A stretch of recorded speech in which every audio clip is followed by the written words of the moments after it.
Alhamdulillah, alhamdulillahilladzi hadana lihada wa ma kunna linahtadiya laula an hadanallah. Asyhadu an la ilaha illallah wahdahu la syarika lah wa asyhadu anna Muhammadan abduhu wa rasuluh sallallahu alaihi wa ala alihi wa sahbihi wa sallama tasliman katsira. Amma ba'd. Ikhwan dan akhwat yang dimuliakan Allah Subhanahu wa taala. Insyaallah kembali kita lanjutkan kajian kita dari kitab Syarah Umdatul Ahkam, yaitu sampai pada hadis yang ke-81. Masih yang berkaitan hadis-hadis yang berkaitan dengan sifat salat Rasul sallallahu alaihi wasallam.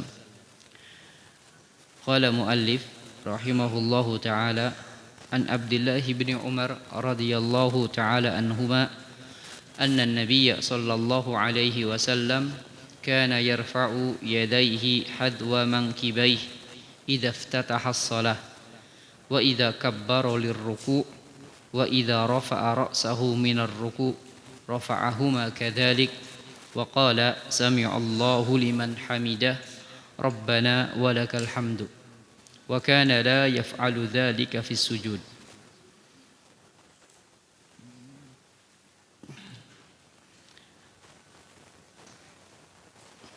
Dari Abdullah bin Umar radhiyallahu taala anhuma bahwa Nabi sallallahu alaihi wasallam terbiasa mengangkat kedua tangannya sejajar dengan pundak apabila beliau hendak membuka salatnya. Wa idza kabbara lirruku', begitu juga beliau mengangkat tangan apabila bertakbir untuk ruku'. Wa idza rafa'a ra'sahu minar ruku' rafa'ahuma kadzalik. Apabila beliau mengangkat kepalanya dari ruku', beliau angkat kedua tangannya juga. Wa qala, sambil berkata, sami'allahu liman hamidah rabbana walakal hamdu.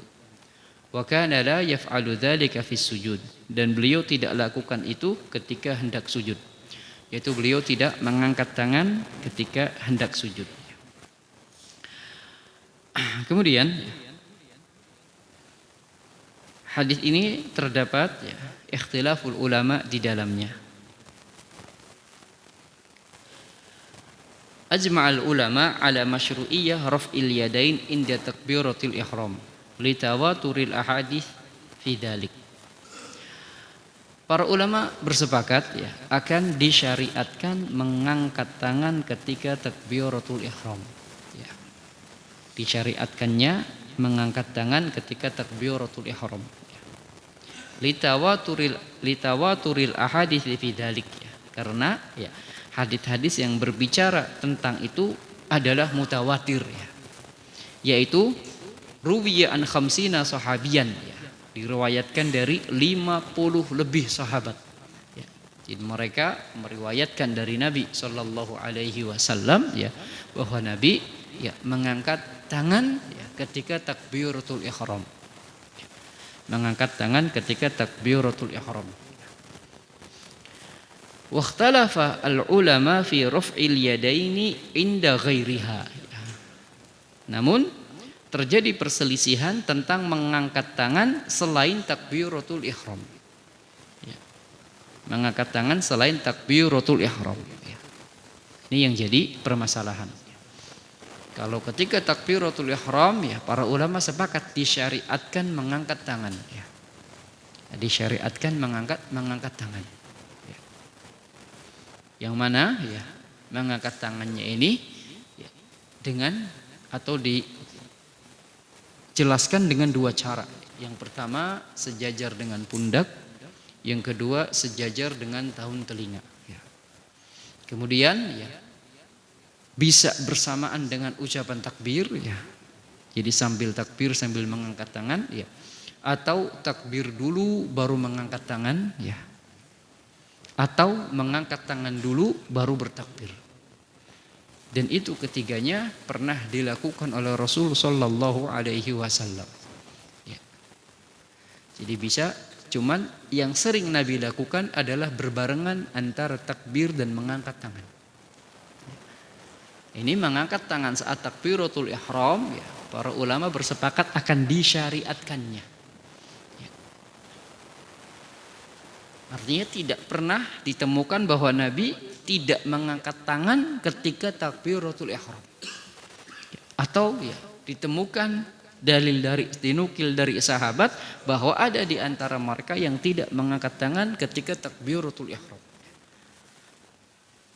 Khusus mengangkat tangan ketika takbiratul ihram disepakati akan masyru'iyahnya, yaitu sejajar dengan pundak, ya, atau sejajar dengan telinga, ya, dengan menghadapkan butun, ya, bagian ini ke arah kiblat, ya. Jadi tidak seperti ini, ya, dengan menghadapkannya ke arah kiblat, ya. Dan ya, termasuk kesalahan adalah mengangkat tangan di bawah pundak seperti ini, Allahu Akbar. Ya, termasuk kesalahan, ya.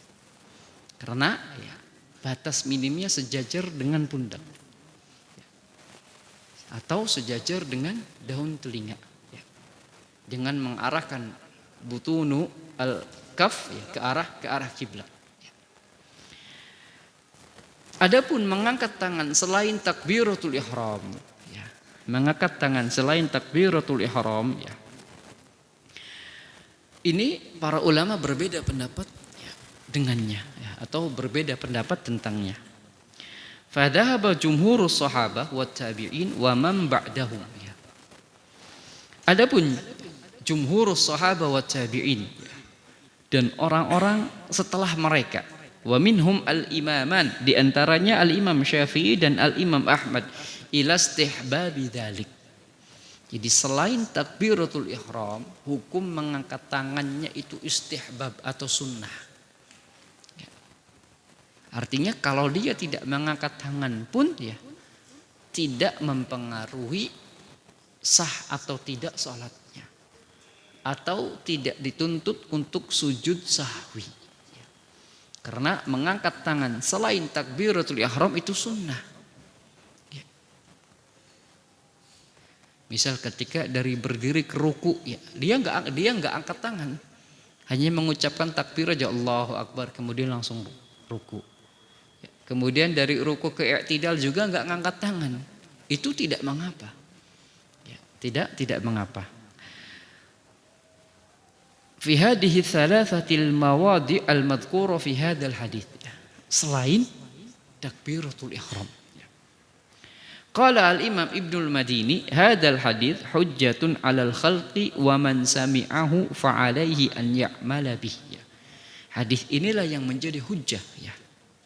Hadis bab tadilah yang menjadi hujjah, ya. Maka, ya, pendapat pertama, ya, mengatakan bahwasanya istihbab, ya. Istihbab, dianjurkan atau disunnahkan, ya. Adapun, ya, pendapat kedua, bahwasanya seluruhnya itu termasuk wajib, ya. Seluruhnya itu termasuk wajib, ya. Jadi nggak hanya takbiratul ihram saja, tapi mengangkat takbir seluruhnya itu adalah wajib. Dan yang menjadi dalil, ya, adalah mudawamatu Nabi sallallahu alaihi wasallam. Adalah apa yang dilakukan rutin oleh Rasul sallallahu alaihi wasallam. Artinya Nabi, ya, hampir sering mengangkat tangan, ya, dalam salatnya selain takbiratul ihram. Ini yang mengatakan bahwa mengangkat tangan selain takbiratul ihram itu sama seperti mengangkat tangan saat takbiratul ihram, hukumnya wajib, ya. Termasuk wajibnya sholat. Artinya kalau ditinggalkan secara sengaja, ya, itu bisa batal sholatnya, ya. Itu bisa batal sholatnya. Atau kalau lupa, ya, maka harus sujud sahwi, ya. Maka harus sujud sahwi, ya. Tetapi dari dua pendapat tadi, ya, apa yang dipegang jumhur ya, itulah yang mendekati kebenaran ya, bahwa mengangkat tangan selain takbiratul ihram itu adalah sunnah ya. Karena apa? Karena perawi ya, perawi hadis ya, perawi hadis yang meriwayatkan sifat sholat Nabi ya, di antaranya Umar bin Khattab, Abdullah bin Abbas ya, itu ternyata mereka juga terkadang tidak mengangkat tangan ya selain takbiratul ihram. Sebagaimana penuturan muridnya Alqamah ya. Ini salah satu muridnya Abdullah bin Abbas ya. Ketika itu Alqamah ini bermakmum ya, dengan seorang yang ketika sholat itu ia mengangkat tangan di setiap gerakan ya. Artinya di selain takbiratul ihram pun ya dia mengangkat tangan ya. Dan ini Alqamah terheran, ini kenapa ya? Karena setaunya Alqamah angkat tangan tuh saat apa? Takbiratul ihram saja. Itu yang beliau dapatkan dari gurunya Abdullah bin Abbas ya. Artinya di sini Abdullah bin Abbas ya, termasuk perawi yang meriwayatkan hadis sifat sholat Nabi, terkadang beliau juga meninggalkan mengangkat tangan selain takbiratul ihram ya. Maka ditanyakanlah kepada gurunya, wahai guruku, tadi aku sholat di belakang imam, ternyata dia itu ngangkat tangan terus ya. Jadi nggak hanya di awal aja ngangkat tangannya, tapi terus dia ngangkat tangan ya. Kata gurunya Abdullah bin Abbas, itulah sholat Rasul sallallahu alaihi wasallam. Itulah sholat Rasul sallallahu alaihi wasallam. Artinya di sini Abdullah bin Abbas ya tidak mengajarkan kepada Alqamah. Artinya ya tidak mempraktekkan mengangkat tangan selain takbiratul ihram ya. Oleh karena itu jumhur menyimpulkan mengangkat tangan selain takbiratul ihram ya, itu hukumnya sunnah ya, tidak sampai pada derajat wajib, walaupun ya itu didawamkan oleh Rasul sallallahu alaihi wasallam ya. Tetapi ya para sahabat terkadang meninggalkannya ya, terkadang meninggalkannya. Ma yukhadu minal hadis ya, kesimpulan dari hadis. Yang pertama, istihbab raf'il yadain inda takbiratul ihram bi ijma'il ulama. Disyariatkannya mengangkat tangan ketika takbiratul ihram dengan kesepakatan ulama. Ya. Wa indar ruku'i wa ba'da raf'i minar ruku'. Ya. Adapun selainnya ya, itu istihbab.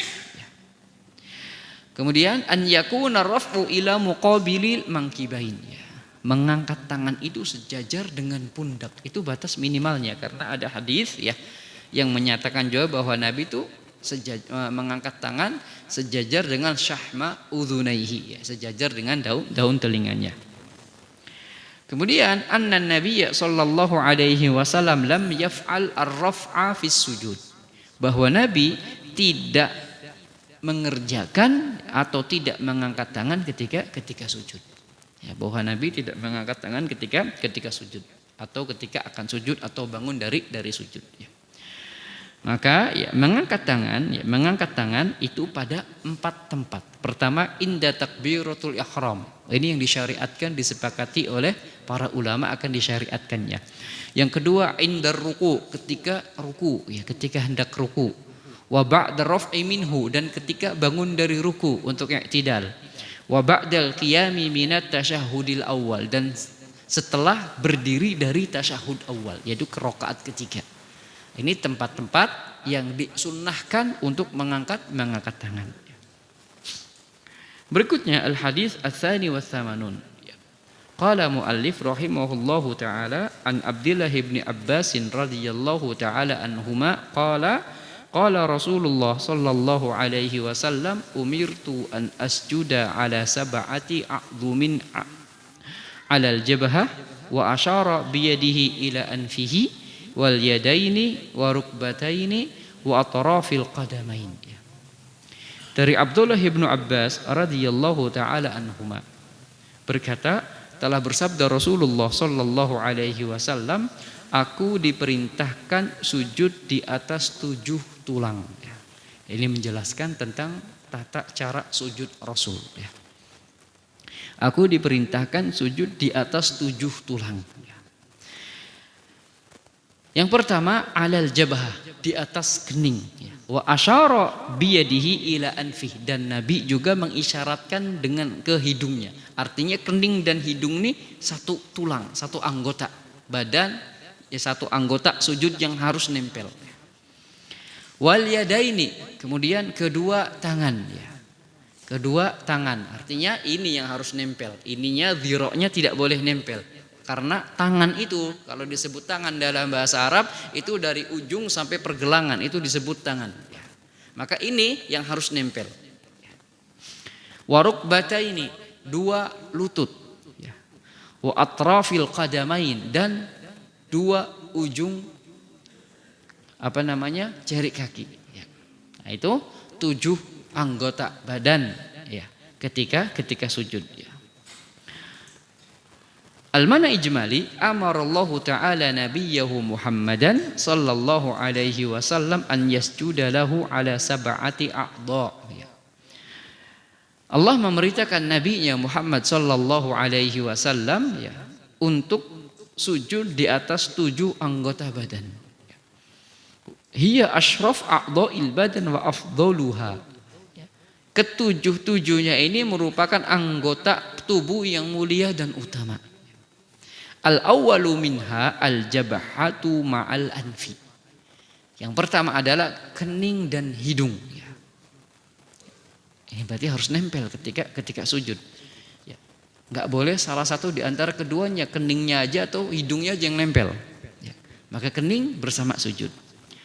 Wasani wasalis, kedua dan ketiga adalah al-yadan, kedua tangan. Yubashirul arda minhuma butunuhuma, yang menempel tanah adalah bagian ininya, telapaknya ya. Jadi tidak begini sujudnya ya, tapi begini, ini yang ditempelkan ini.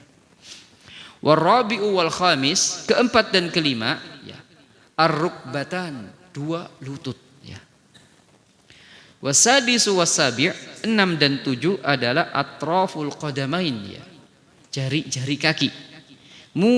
Muwajjahan asabi'uhuma nahwal kiblah, yang keduanya diarahkan ke kiblat. Yang jari-jari itu sebisa mungkin diarahkan ke arah kiblat. Ya.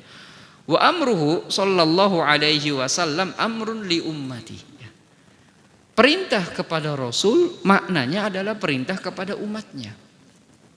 Artinya kalau Rasul disuruh untuk sujud di atas 7 anggota badan, maka umatnya pun sama. Li'annahu tasyri'un amun, karena itu adalah syariat secara umum. Ini makna hadis ya.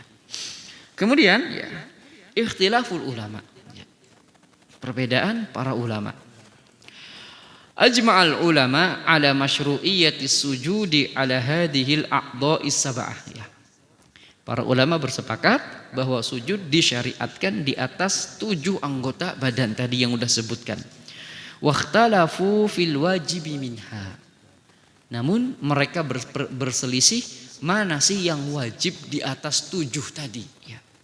Apakah 7-7-nya wajib ya, atau hanya sebagian anggota badan saja yang wajib.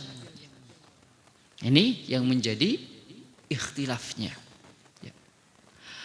Walladhi yadullu alaihi hadzal hadits sahih ya. Walladhi yadullu alaihi hadzal haditsus sahih anna sujuda wajibun 'alaiha kulluha. Maka berdasarkan hadisul bab tadi, maka ketujuh-tujuhnya itu wajib.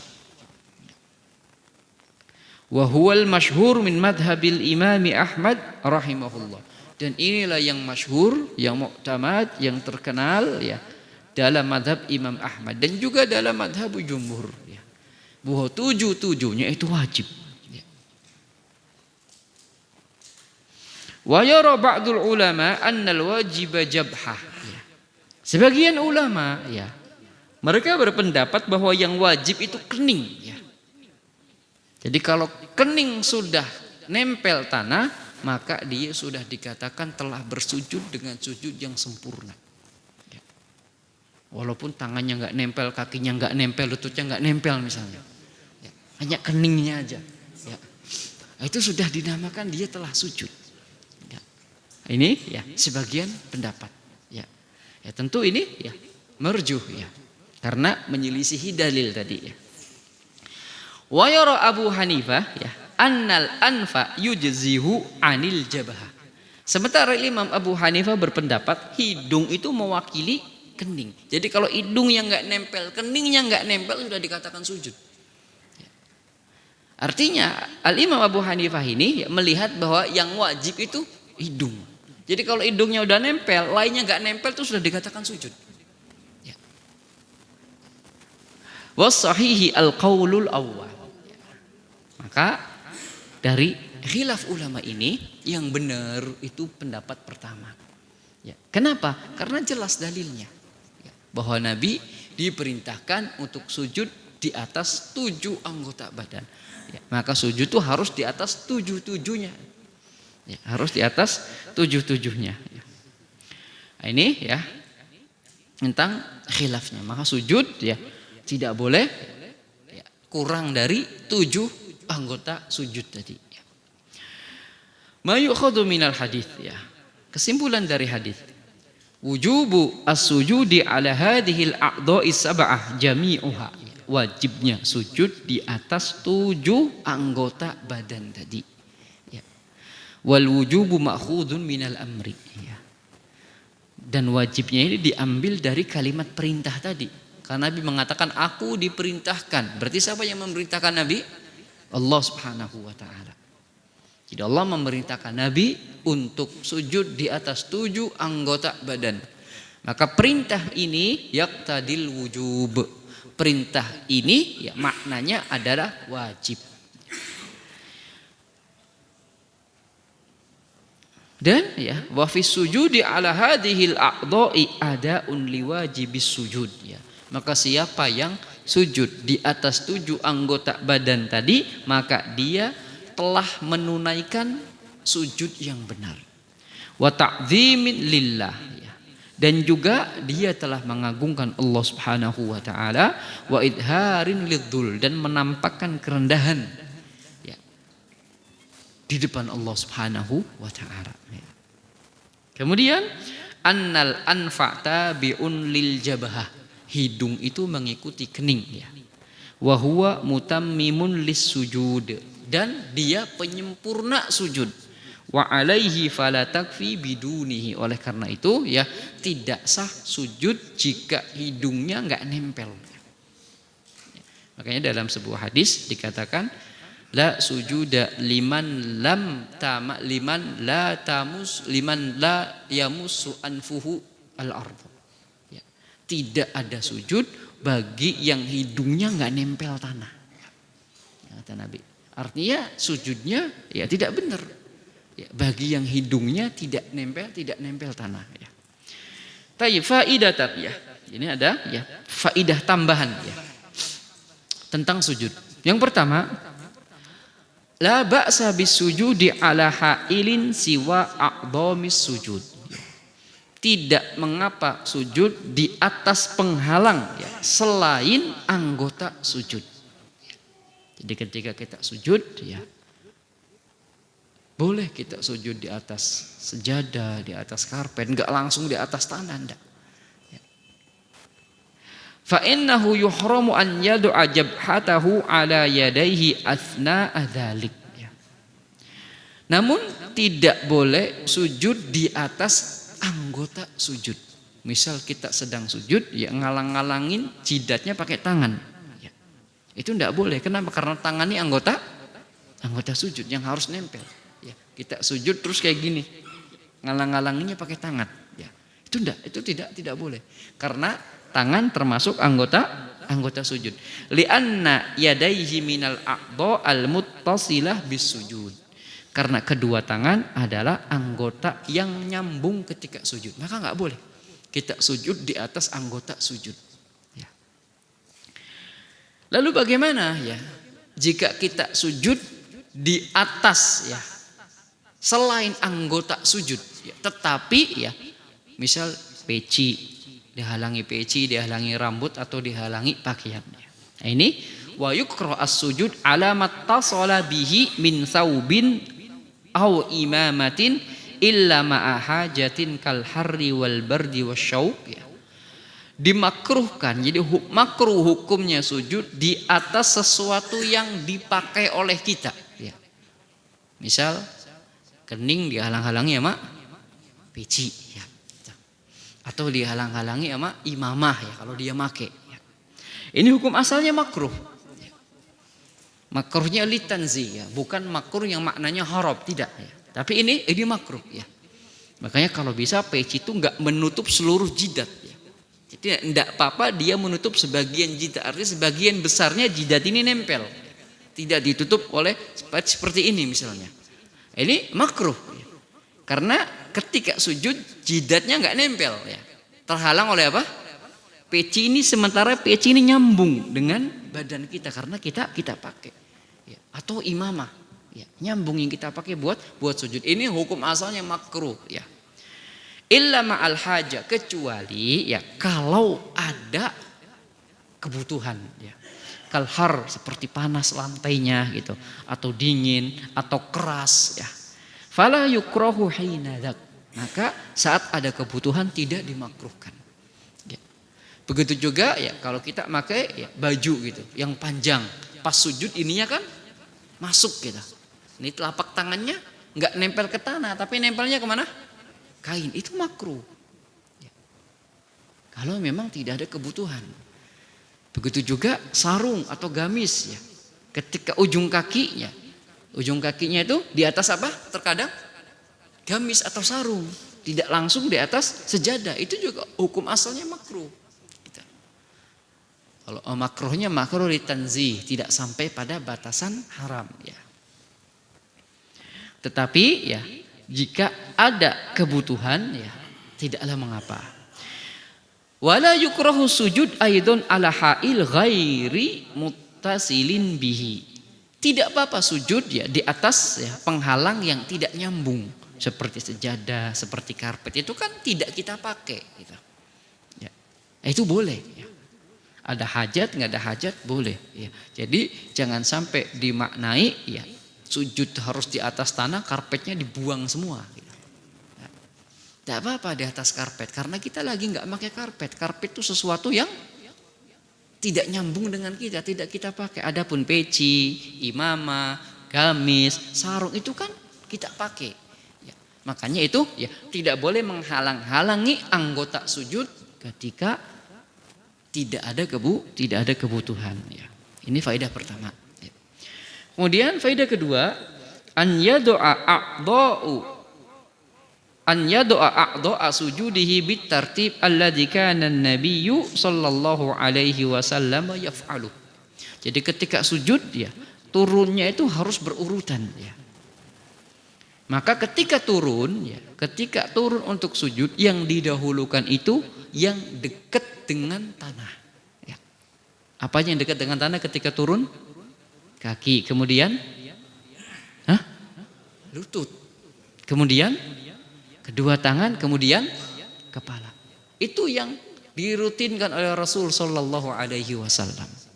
Ya, jadi ketika turun, ya dahulukan yang dekat dengan lantai. Ya. Dahulukan yang dekat dengan lantai. Ketika berdiri pun sama. Ya. Dahulukan yang jauh dari lantai. Maka berdiri apa dulu? Kepala, kemudian kedua tangan, kemudian kedua di atas lutut.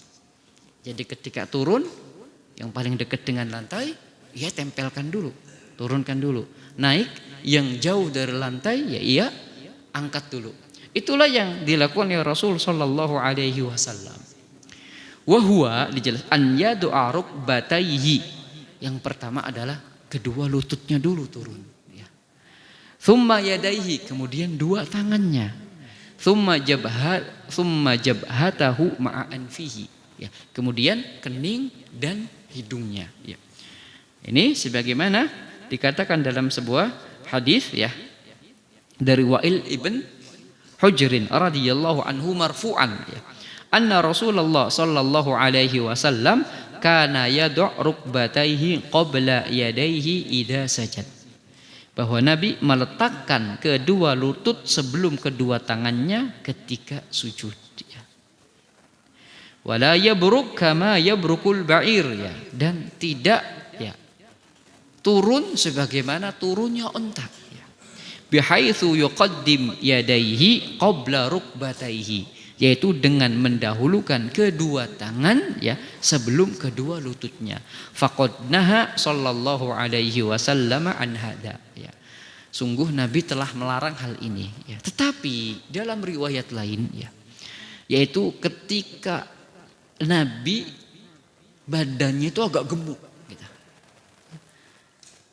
Maka ada hadis yang menyatakan bahwa Nabi turunnya itu tangan dulu baru lutut dulu. Ya. Tangan dulu baru lutut dulu.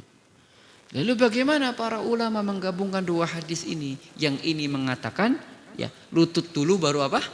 Tangan. Yang ini mengatakan tangan dulu baru lutut. Ini hadis nih bertolak belakang. Kata para ulama asalnya itu yang paling dekat dengan tanah dulu. Itu hukum asalnya. Ya. Kalau ini keadaan ini nggak bisa, ya. Kita nggak bisa turun lutut dulu baru tangan dulu. Kita bisanya tangan dulu baru lutut dulu. Maka boleh keadaan kedua, yaitu kita turunnya tangan dulu baru apa? Lutut. Ya. Jadi ada dua yang dipraktikkan Rasul Shallallahu Alaihi Wasallam. Yang kata para ulama, ya hukum asalnya. Ya, Nabi itu ketika sujud mana dulu? Lutut dulu baru tangan. Ini hukum asalnya. Ya. Tetapi ketika ada arid, ya, sesuatu yang menghalangi Nabi ya, untuk melakukan yang ini, Nabi melakukan yang kedua, yaitu apa? Tangan dulu baru lutut. Ya. Maka untuk menggabungkannya, kalau kita nggak bisa keadaan pertama, iya pakai keadaan kedua. Ya. Tetapi tidak diriwayatkan bahwa Nabi turunnya kepala dulu, nggak ada. Ya. Ini ya metode al-jam'u baina haditsain. Jadi tidak ada hadis yang dibuang. Gitu. Dua-duanya dipakai. Ini dipakai dalam keadaan kalau kita bisa. Kita bisa ya lutut dulu ya lutut dulu. Ya. Karena ini hasalnya. Karena Nabi melarang fala yabruk kama yabrukul ba'ir. Jangan turun seperti turunnya unta. Turunnya unta itu ya tangan dulu gitu baru kedua lutut ya. Tetapi dikala kita nggak bisa dengan metode ini ya, maka ada metode kedua pun dilakukan oleh Rasul Shallallahu Alaihi Wasallam ya. Yaitu ya ketika sujud tangan dulu, kedua tangan dulu baru kedua lutut. Dan ini menunjukkan ya bagaimana mudahnya syariat Islam. Ya, ini menunjukkan bagaimana mudahnya syariat Islam. Dan ini termasuk ikhtilafu tanawwu, khilaf variasi. Ya. Tidak ini yang benar, tidak ini yang benar, khilaf variasi. Ya. Karena bisa digabungkan oleh para ulama. Ya. Bisa digabungkan oleh para ulama. Sebagaimana ya kita bahas masalah duduk iftiros dan tawarruk pada sholat yang 2 rakaat. Ingat enggak? Itu hukum asalnya iftiros. Sholat 2 rakaat hukum asalnya iftiros. Tawarruk itu ada untuk rakaat ketiga dan keempat. Dengannya ya maka 2 hadis ya bisa diamalkan semua. Dan itu lebih utama daripada kita harus membuang. Pun dengan permasalahan ini, mana yang turun, mana yang utama? Lutut dulukah atau kedua tangankah? Ya kita bagaimana? Ya, kita berada di posisi mana? Ya, kalau kita ya bisa kembalikan ke asalnya itu turun ya, yang dekat dengan lantai terlebih dahulu diturunkan. Ya, kalau ini tidak bisa, maka ada cara kedua yaitu tangan dulu baru kedua lutut. Berikutnya. Ya. Al-hadits ats-tsalitsu was-samanun ya. Ini hadis ya tentang keutamaan tumakninah, kewajiban tumakninah di dalam salat. Bahwa tumakninah itu adalah rukun dari rukun salat. La tasihhu as-salatu biduniha. Salat tidak sah tanpanya. Ya. Ini menjelaskan tentang ya bagaimana tumakninahnya Nabi ketika salat ya. An Abi Hurairah radhiyallahu taala anhu. Dari Abi Hurairah radhiyallahu anhu, kana Rasulullah sallallahu alaihi wasallam idza qama ila shalat yukabbir hina yaqum. Rasul sallallahu alaihi wasallam apabila beliau hendak salat, beliau bertakbir ya ketika beliau berdiri. Disebut takbir apa? Takbiratul ihram. Hukumnya rukun ya. Rukun salat takbiratul ihram. Tsumma yukabbiru hina yarka ya. Kemudian Nabi bertakbir ketika ruku. Ini disebut takbir, diistilahkan oleh para ulama disebut takbir intiqal. Takbir perpindahan dari satu gerakan ke gerakan berikutnya. Tsumma yaqulu sami'allahu liman hamidah. Sambil mengucapkan sami'allahu liman hamidah. Hina yarfa'u sulbahu minar ruku ya, ketika mengangkat ya tulangnya atau mengangkat punggungnya dari ruku, sambil mengangkat sambil mengatakan sami'allahu liman hamidah. Tsumma yaqulu wa huwa qa'im. Kemudian ketika sudah berdiri sempurna ya, beliau mengatakan Rabbana walakal hamdu. Ya. Jadi Rabbana walakal hamdu diucapkan ketika telah berdiri sempurna. Dari ruku ke berdiri ya, itu apa yang diucapkan? Sami'allahu liman hamidah. Ya. Ketika sudah berdiri ya, apa yang diucapkan? Rabbana walakal hamdu. Tsumma yukabbiru hina yahwi. Kemudian beliau bertakbir untuk sujud, untuk turun ya. Tsumma yukabbiru hina yarfa'u ra'sahu. Kemudian beliau bertakbir ketika mengangkat kepalanya dari sujud. Tsumma yukabbiru hina yasjud. Kemudian beliau bertakbir ketika sujud. Tsumma yukabbiru hina yarfa'u ra'sahu. Kemudian beliau juga bertakbir ketika mengangkat ya, kepalanya dari sujud. Tsumma yaf'alu dzalika fi salatihi hatta yaqdiyaha. Beliau lakukan itu semua ya sampai beliau selesaikan salatnya. Wa yukabbiru hina yaqumu minas sintaini ba'dal julus. Kemudian beliau bertakbir ya dari 2 rakaat setelah duduk. Jadi untuk bangun ke rakaat ketiga beliau bertakbir ya. Kemudian ya, nyambung hadis berikutnya dari Mutarrif ibn Abdullah ibn Syikhir ya. Dari Mutarrif bin Abdullah bin Syikhir ya. Qala berkata, "Shallaitu ana wa Imran ibn Husain khalfa Ali bin Abi Thalib radhiyallahu taala anhu." Aku dan Imran bin Husain salat di belakang Ali ibn Abi Thalib. Fakana idza sajada kabbara. Ketika sujud bertakbir. Wa idza rafa'a ra'sahu kabbara. Ketika mengangkat ya kepalanya dari sujud bertakbir. Wa idza nahadha min rak'ataini kabbara. Ketika bangkit dari 2 rakaat bertakbir ya.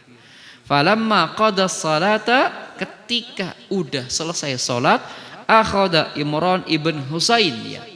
Maka Imran ibn Husain memegang, qala qad dzakkarani hadza salata Muhammadin ya.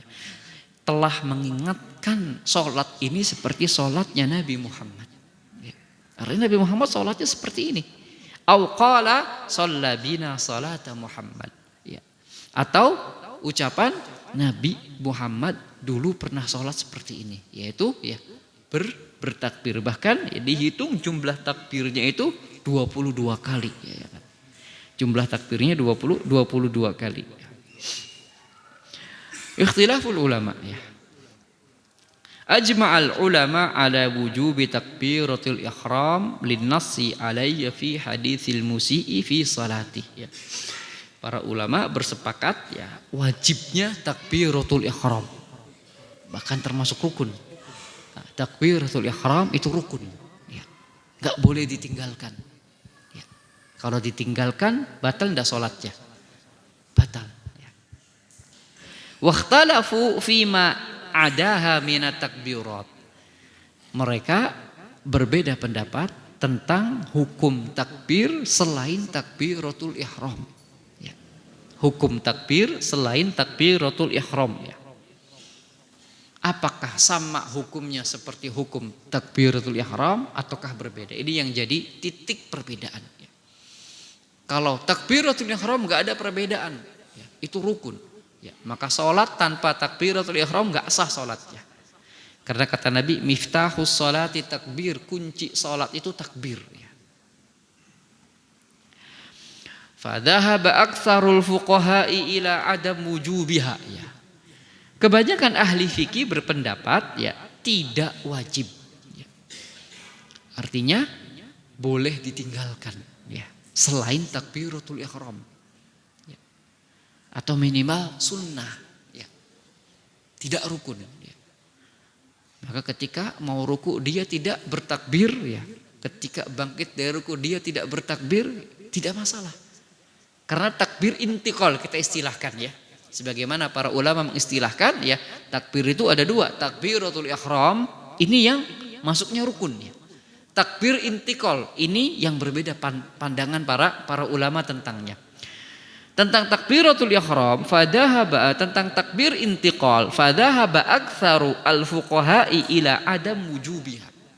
Kebanyakan ahli fikih menyatakan bahwa takbir intiqal tidak wajib.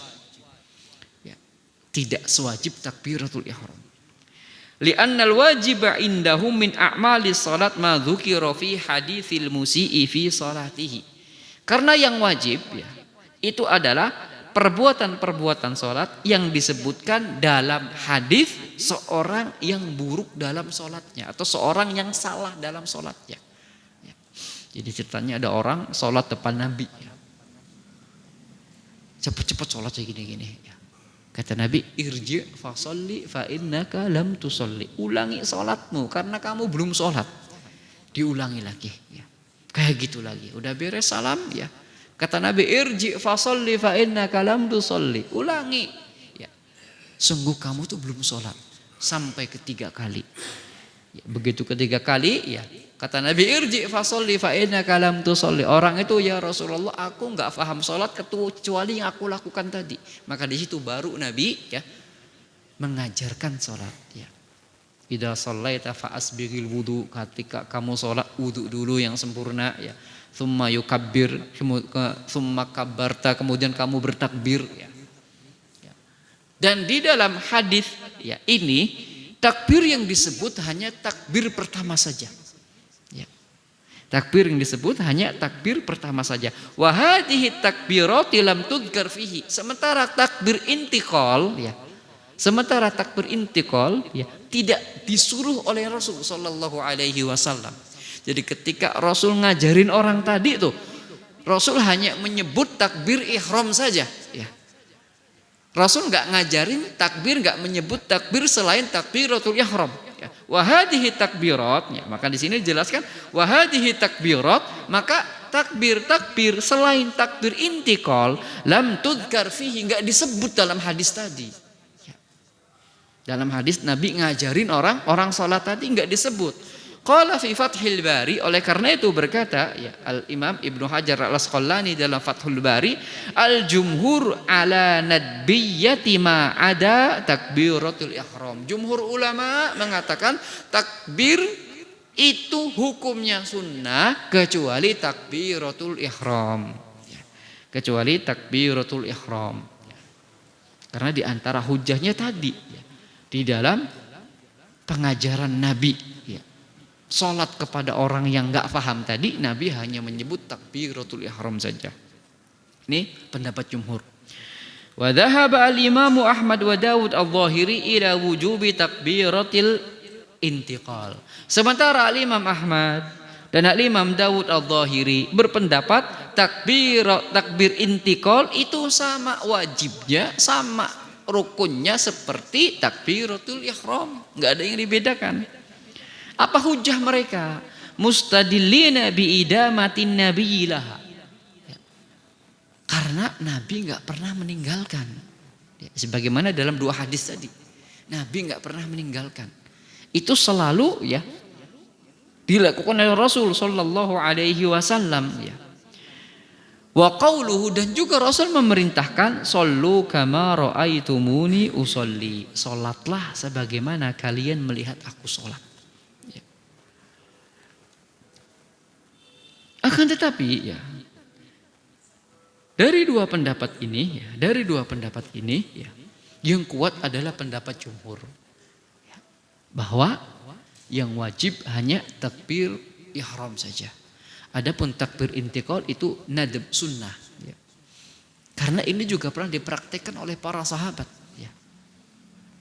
Di antaranya para sahabat, ya, itu terkadang meninggalkan takbir intiqal, tidak membaca takbir intiqal. Di antaranya Umar ibn Khattab. Ya.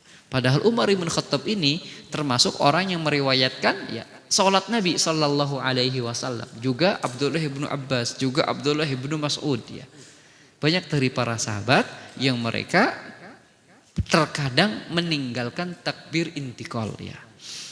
Oleh karena itu ya para ulama menjelaskan bahwa takbir intiqal itu adalah sunnah. Ya. Takbir intiqal itu adalah sunnah. Ya. Sementara takbiratul ihram adalah apa? Wajib atau rukun ya. Kemudian ya, khilaf kedua yaitu tentang ucapan at-tasmi', yaitu ucapan sami Allahu liman hamidah ya. Ketika ana mengucapkan tasmi' itu yang dimaksud ucapan sami Allahu liman hamidah. Ketika ana ucapkan tahmid itu yang dimaksud adalah rabbana walakal hamdu ya. Apa khilafnya di sini ya? Apakah makmum membaca tasmi' atau tidak membaca tasmi'? Jadi para ulama sepakat imam dan munfarid. Apa itu munfarid? Orang yang sholat sendiri. Ini dia menggabungkan antara tasmi' dan tahmid. Apa itu tasmi'? Ucapan sami Allahu liman hamidah. Apa itu tahmid? Ucapan rabbana walakal hamdu. Ini sepakat nih bagi imam dan juga bagi munfarid. Ya. Yang jadi titik perbedaan adalah makmum. Ya. Apakah makmum ya, ketika imam mengucapkan sami Allahu liman hamidah lalu makmum juga mengucapkan sami Allahu liman hamidah ya, atau tidak? Ini jadi titik perbedaan. Ucapan tasmi' bagi makmum apakah disyariatkan ataukah tidak? Ya. Kalau tahmid disyariatkan untuk makmum. Kalau tahmid imam, makmum, munfarid ya. Kalau tasmi' imam munfarid, makmum itu para ulama berselisih. Ya. Di sini dijelaskan ya, sebagian ya ulama mengatakan ya, makmum juga membaca tasmi'. Ya. Makmum juga membaca apa? Tasmi'. Ya. Sebagaimana ya dijelaskan dari kalangan sahabat Abu Zur'ah, dari kalangan tabi'in Muhammad ibn Sirin wa Atha ibn Rabah ya, Ishaq, Abu Dawud, dan dari kalangan imam madhab Malik wa Syafi'i ya. Itu mengatakan bahwa makmum juga membaca tasmi' ya. Apa dalilnya? Ya ini, hadis ini ya. Hadis yang bersama kita ini ya. Hadis yang bersama kita ini ya. Bahwa Nabi sallallahu alaihi wasallam ya, ketika mengucapkan sami Allahu liman hamidah dan ketika berdiri ya, beliau ya mengatakan rabbana walakal hamdu ya. Maka dari hadis ini ya mereka berpendapat bahwa makmum pun wajib membaca tasmi'. Makmum pun wajib membaca tasmi'. Kemudian juga hadis lain ya, yaitu ketika Nabi mengajarkan kepada sahabatnya bernama Buraidah, ya Buraidah, idza rafa'ta ra'saka minar ruku, wahai Buraidah, apabila engkau angkat kepalamu dari ruku, faqul, maka ucapkanlah sami Allahu liman hamidah, Allahumma rabbana walakal hamdu. Ya, nah ini Nabi menyuruh untuk tasmi dan tahmid. Ya, ini pendapat pertama. Ya. Kemudian pendapat kedua, wa dhahaba ila adam wujubil jam'i baina tasmi'i wa tahmid 'alal ma'mum. Ya. Pendapat kedua, makmum enggak wajib tasmi'. Di antaranya dari kalangan sahabat Abu Hurairah dan Abdullah bin Mas'ud. Ya. Dari kalangan tabi'in Al-Imam Asy-Sya'bi. Dari kalangan muhaddisin Sufyan Ats-Tsauri. Ya. dari kalangan ya Imam Madhab Abu Hanifah ya. Kemudian Al-Imamu Ahmad ya. Dan juga Al-Imamu Malik ya. Mereka mengatakan ya bahwasanya tasmi' tidak wajib bagi makmum ya. Di antara dalilnya yang pernah kita bahas ya tentang keutamaan mengikuti imam ya waktu itu. Wa idza qala sami'allahu liman hamida, ketika ya, imam mengatakan sami'allahu liman hamida faqulu rabbana lakal hamdu, maka ucapkanlah kalian yaitu makmum rabbana lakal hamdu ya. Nah, maka dari hadis ini dapat diambil kesimpulan bahwa tasmi' itu tidak wajib bagi makmum. Hanya wajib bagi imam dan munfarid saja ya. Dan ini ya pendapat yang kuat ya, bahwa tasmi' itu hanya untuk ya imam dan munfarid ya. Lalu bagaimana dengan hadisul bab ini ya yang mengatakan ya bahwa Nabi ya mengucapkan sami Allahu liman hamidah dan rabbana walakal hamdu. Ini posisi Nabi ya menjelaskan tata cara sholat ya. Tidak menjelaskan sebagai makmum. Ya, di sini Nabi menjelaskan sebagai tata cara sholat. Ya. Nabi menjelaskan sifat sholat. Jadi ketika sifat sholat, ya, mengucapkan sami Allahu liman hamidah rabbana walakal hamdu. Adapun ya untuk makmum ada hadis ya tambahan wa idza qala, apabila imam mengatakan sami Allahu liman hamidah faqulu rabbana walakal hamdu, maka ucapkannya rabbana walakal hamdu. Maka dari dua pendapat ini ya, pendapat kedua, pendapat jumhurlah yang lebih kuat ya, bahwasanya makmum tidak disyariatkan membaca apa? Sami Allahu liman hamidah. Ucapan sami Allahu liman hamidah hanya untuk imam dan munfarid. Ya, yang dirahmati Allah Subhanahu wa taala, ini yang bisa Ana sampaikan pada pertemuan kali ini ya. Semoga bermanfaat. Barangkali ada yang ditanyakan, fadhal.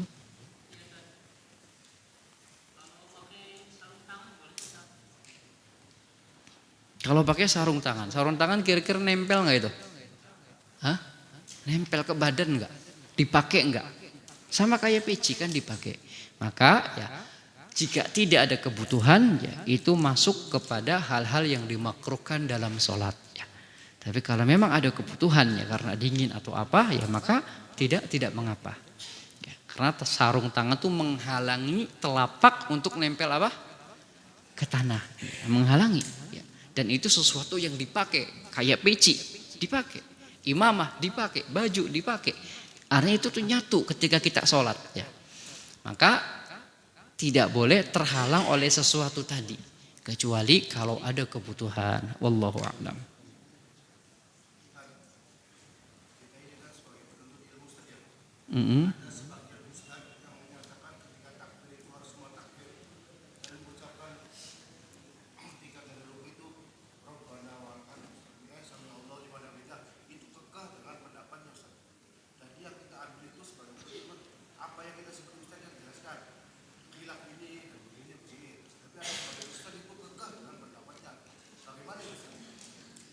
Kalau dia kekeh dengan pendapatnya, ya kita juga harus kekeh dengan pendapat jumhur ya. Karena ini khilafu tanawu ya, khilafu tanawu. Maka kaidahnya fa in tanaza'tum fi syai'in farduhu ilallahi wa rasulih. Jika kalian berselisih pendapat tentang agama, kembalikanlah kepada Allah dan Rasul ya. Kembalikanlah kepada Allah dan Rasul. Hal ini bukan berarti ya kita tidak menghormati pendapat lainnya ya, tetapi ya kita belajar pendapat ini ya, kita belajar pendapat ini untuk mengenal bahwa di sana tidak ada satu pendapat ya. Adapun ketika kita ingin mengambil pendapat ini ya, kita ingin mengambil pendapat A ya, maka ini yang harus kita persiapkan di depan Allah Subhanahu wa taala ya. Maka adanya khilaf ulama itu tidak boleh ya, tidak boleh menjadikan kita bermudah-mudahan dalam agama ya. Ketika ada dua pendapat nih, yang satu agak berat, yang satu mudah, ini aja yang mudah lah gitu. Bukan itu. Tapi kembalikan kepada Allah, kembalikan kepada Rasul ya. Kembalikan kepada Allah, kembalikan kepada Rasul. Yang di sini ya, pendapat A, pendapat B. Kenapa ini lebih kuat? Jumhur ya. Dia bersama jumhur ya. Di pendapat ini ya Dipilih oleh jumhur. Kenapa? Ada dalilnya ini. Oh, dalil pendapat ini enggak kuat. Maka ini maksud kembali kepada Allah dan Rasul, kembali kepada yang dekat kepada dalil ya. Maka walaupun ya memang ya bersama jumhur itu belum tentu benar ya, tetapi insya Allah bersama jumhur itu ya mendekati kebenaran ya. Makanya selalu anak katakan ini pendapat jumhur ya. Ini pendapat jumhur ya. Artinya kalau kita ngikutin ini maka kita mengikuti mayoritas ulama ya.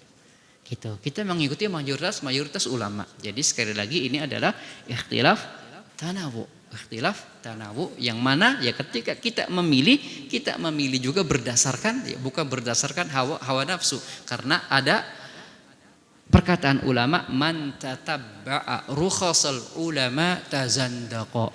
Siapa yang bermain-main dengan pendapat ulama ya, maka dia termasuk orang zindik. Artinya dia milih yang paling mudah ya, bukan tidak melihat mana sisi kuatnya ya, tapi yang paling mudah baginya ya. Enggak peduli apakah ini pendapat mukhalif jumhur atau tidak ya. Kalau memang pilihannya karena dalil, insya Allah tidak mengapa. Tapi kalau pilihannya karena hawa nafsu gitu, ini ajalah enakan ini mudah gitu. Ini termasuk tazandaqo, perbuatan orang-orang zindik yang selalu mencari-cari zallatnya ulama, kesalahannya ulama untuk menguatkan keinginannya. Ini yang tidak diperbolehkan ya. Tidak diperbolehkan. Makanya di setiap khilaf tadi ana sebutkan ini pendapat jumhur, dalilnya ini pendapat ya. Makanya ya ketika ya bersama jumhur ya insyaallah banyak selamatnya. Wallahu a'lam.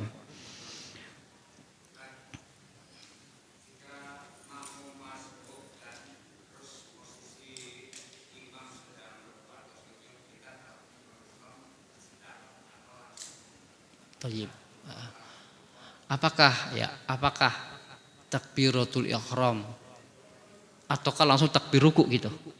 Ya maka takbiratul ihram ya. Takbiratul ihram ya. Karena takbiratul ihram itu hukumnya rukun. Ya, takbiratul ihram dulu ya. Mengangkat tangan takbiratul ihram Allahu akbar ya. Kemudian baru langsung ruku ya.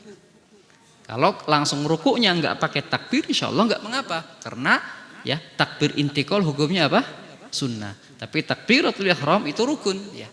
Jika kita ya enggak takbiratul ihram ya maka sholatnya enggak sah karena meninggalkan rukun. Dan takbiratul ihram yang dimaksud kata para ulama adalah qaulu Allahu akbar ya, dalam keadaan berdiri. Yang takbiratul ihram yang dimaksud adalah perkataan seorang Allahu akbar dalam keadaan berdiri. Adapun setelahnya kalau dia mau langsung ruku tanpa takbir ya, tanpa takbir intikal insya Allah tidak mengapa, karena tadi takbir intikal itu hukumnya apa? Sunnah. Wallahu a'lam. Baik, kita cukup sampai di sini. Syukran lakum ala husni istimaikum. Subhanakallahumma bihamdik asyhadu an la ilaha illa anta astaghfiruka wa atubu ilaik. Wabillahi taufiq wal hidayah. Wassalamualaikum warahmatullahi wabarakatuh.